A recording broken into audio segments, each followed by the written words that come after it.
welcome to WTFSutter. Just did the read-through for 413 for the finale, and start shooting that on Monday. I'm just really fucking tired and cranky.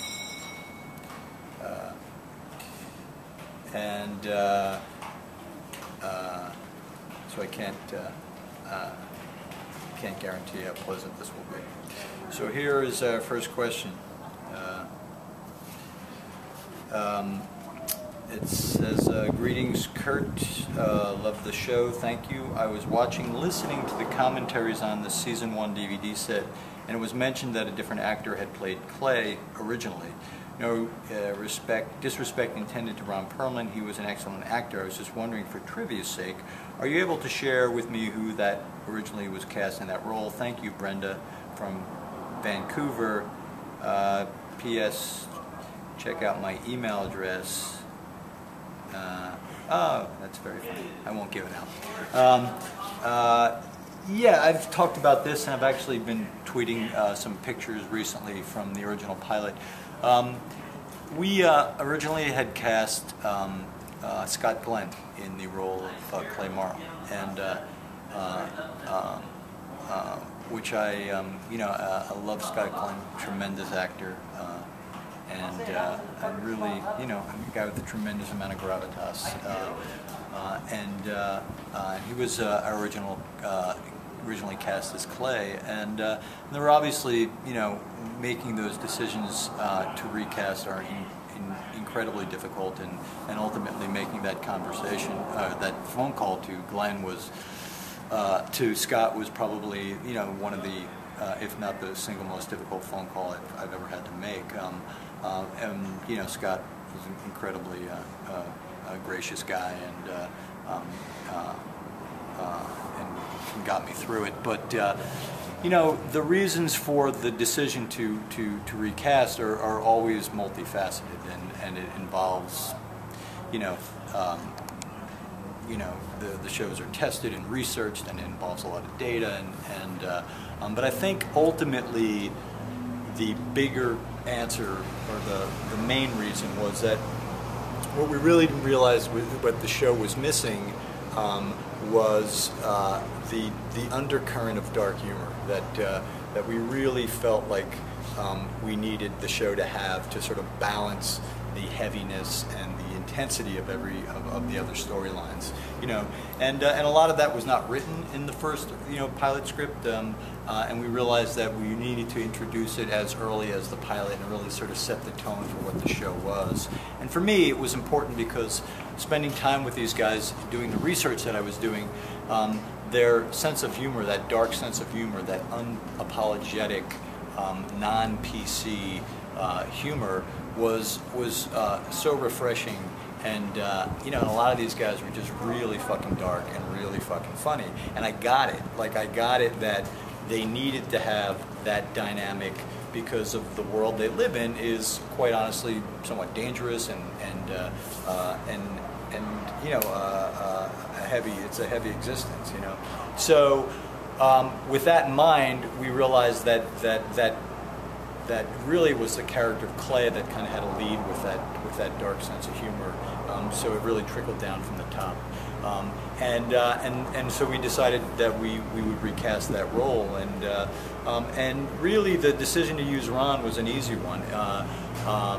I came up, John Landgraf and I had talked, and we put together a list of like 10 actors, and at the top of both of our lists was Ron Perlman.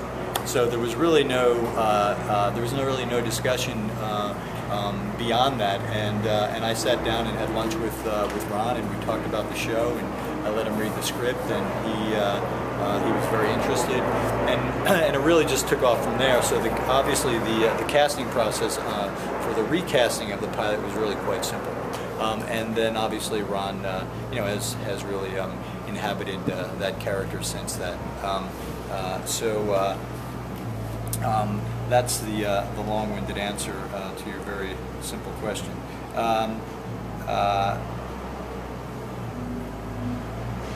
Let's do one more.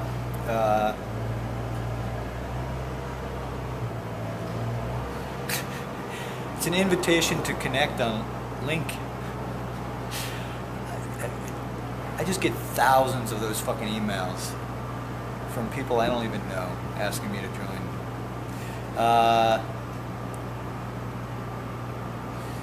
That's somebody wanting to sell me penis enhancements.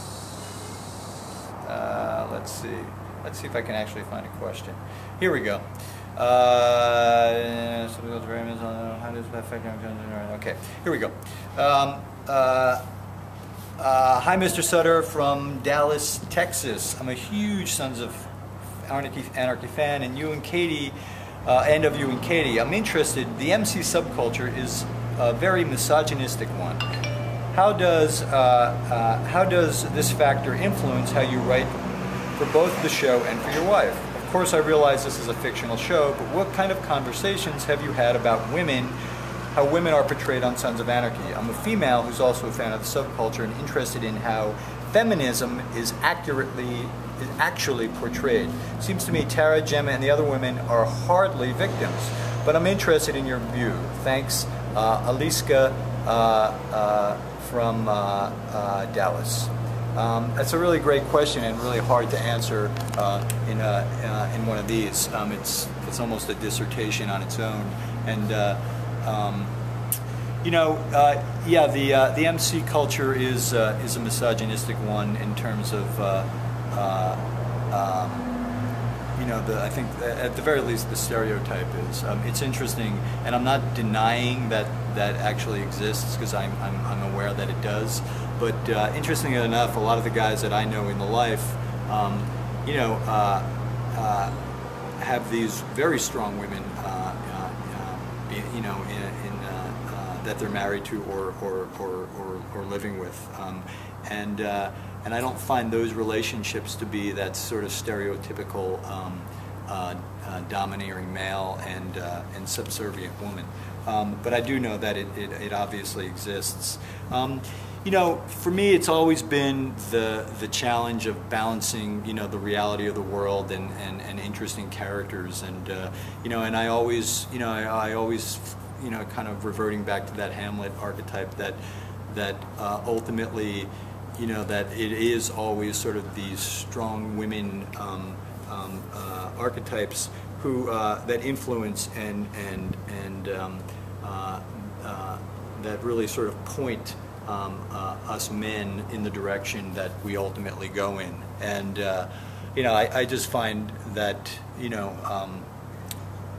I personally think that for the most part, women are much more rational than men, and they're much smarter, and they generally have a better sense of seeing the big picture, and I think that's very true on the show.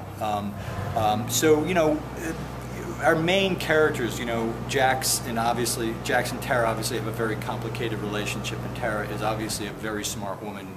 She's a surgeon, and Gemma is a powerhouse on her own, and perhaps not as educated, but definitely as street smart and savvy, and has big influences. But the other components of the peripheral women in the club, you definitely see that dynamic with the guys, with the crow eaters, and some of the sweet butts that we've played in the past. That there are definitely those hierarchies of women, from old lady to crow eater to sweet butt to that there's this hierarchy that that these women sort of ascend to, but that the ones in the inner circle are indeed as formidable as some of the men. That's sort of the short answer. It doesn't answer a whole lot of your question, but it is definitely something I struggle with the balance. Is that misogynistic component? It's one of the things, along with the violence and the drugs and everything else that is part of the world, that ultimately you have to be careful with when crafting these stories, that you don't push these guys in too far a direction where you find them unlikable. So that's always been the struggle. I have no idea what the fuck I'm saying at this point. So hopefully some of that made sense.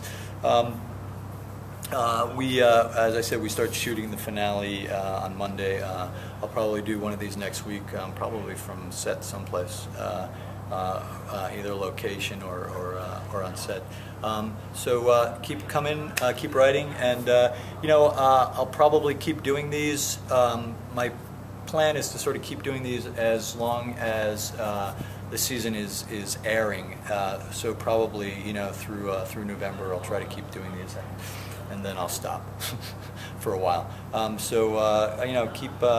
Keep sending the questions, and I do try to pick from ones I've got months ago as well as ones that I'm currently receiving. So there is a good chance I will answer your questions. So.